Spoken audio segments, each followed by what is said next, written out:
The second possibility is that God would let every single individual human being know.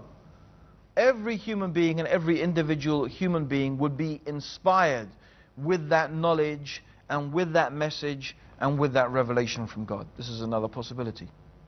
Or the other possibility is that God would send a messenger. God would give this knowledge and this revelation to a specific and special human being.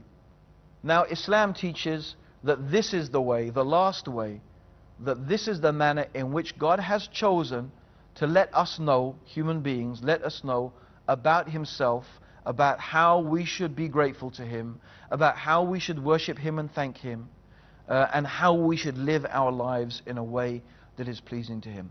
This is the manner, through prophets. So Islam accepts and believes in the concept of prophethood, that there are special, chosen human beings.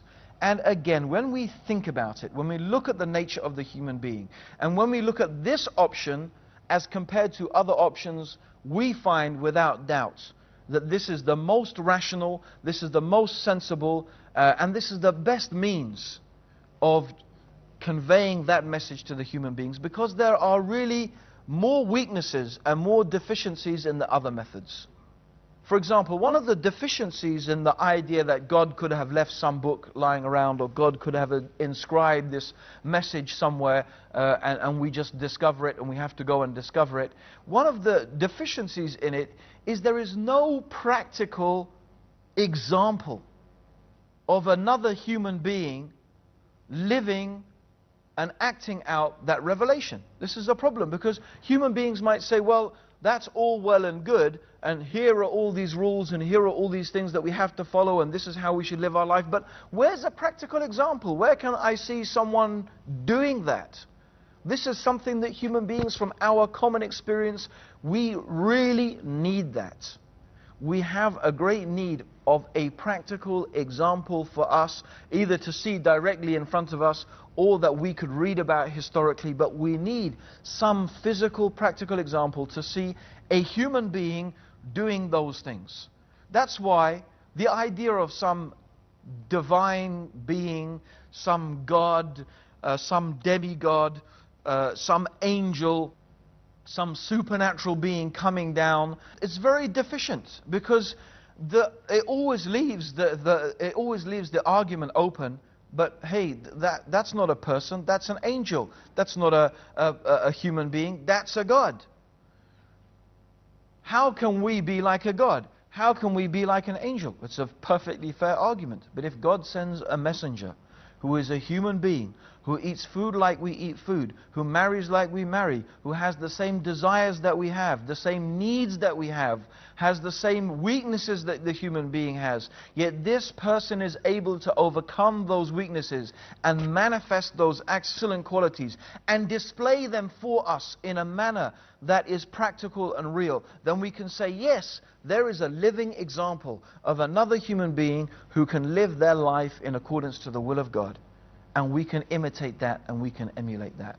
That is why God chose to reveal His message to human beings, although albeit very special human beings. And those very special human beings were the prophets, the messengers. Islam teaches us that there were many messengers sent to many nations, to many people. Some of those messengers you may be familiar with: Abraham, Moses, Jacob, Jesus. They are all mentioned in the Quran as messengers of God. They were all prophets of God. They were not gods or sons of God. They were human beings who were given revelation from God. We believe that the last of all of those messengers was Muhammad. May Allah's peace, may God's peace and blessings be upon him. And that he is the guide for all of humanity. And he is the final messenger. And he is the messenger for our time. And that is another means through which we could understand that Islam is the truth. When we look at the life of Prophet Muhammad, when we look at the life and the teaching and the action and the actions of this man, really a person must be convinced that this man is really truly what he claimed to be, a messenger of God.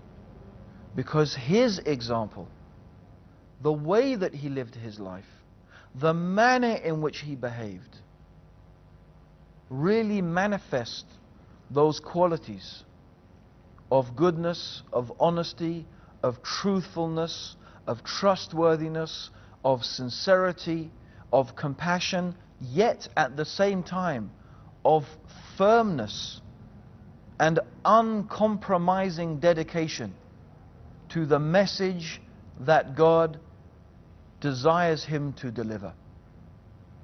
If we look at the life of Prophet Muhammad, we find all of those qualities are manifest in this man.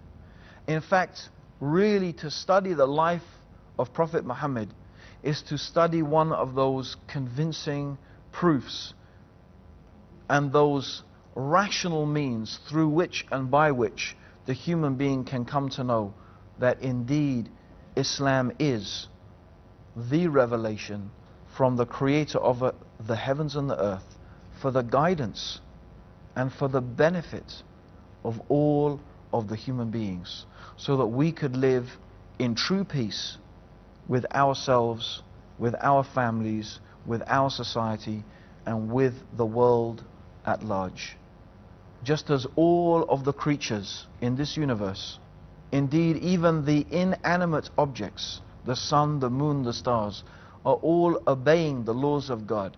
If we wish to be in harmony, in symbiosis with this universe, then we also need to choose as human beings to submit to and obey the laws of God.